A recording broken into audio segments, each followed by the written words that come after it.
કઈ રહેવાનું? માતર ખડિયારપુરા. માતર ઘડિયાળપુરા. કયા પાકમાં તમે? આપણે ભીંડામાં. ભીંડામાં. Okay okay. કેટલા વીઘા ભીંડા? 1 વીઘો. 1 વીઘાની અંદર શું રિઝલ્ટ? રિઝલ્ટ એટલે 12 રિઝલ્ટ મળ્યો. આવડતું. ભૂવસ્ત્ર પહેલા નાખ્યું. ભૂવસ્ત્ર પહેલા નાખ્યું. પછી પછી આપણે આ ગ્રોમેટિક ગ્રોમેટિક ઓલિવને બધા એનો સ્પ્રે કર્યો.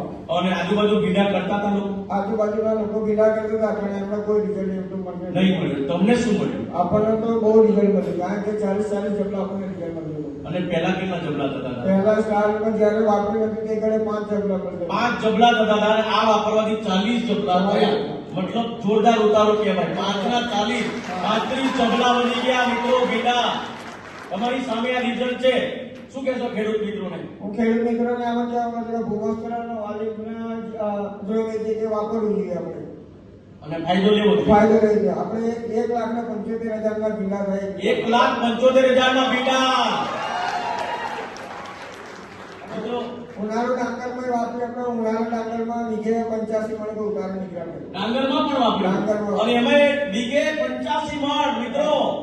બીજી સીઝન લીધી એમાં પણ ઉતારો. તો મિત્રો હું તો એમ જ કહું, તમે શું કહેશો? હું નહીં કહું. હું તો ખેડૂતોને એમ કહેવા માંગુ છું કે ભૂવસ્ત્ર ખાતર વાપરવું જોઈએ અને ગ્રોમેટિકનો સ્પ્રે કરવો જોઈએ.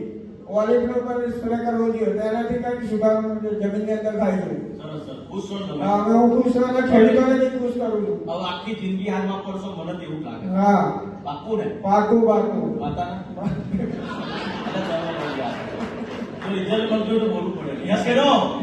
તો ખુશ છે મિત્રો. ખેડૂત મિત્રો મસ્તી વાળું હતું એટલે બધું એવું ના વિચારતા. ગોવાથી બેઠા થયું. ઓકે, જોરદાર તાલી જાય એમના માટે ભાઈ.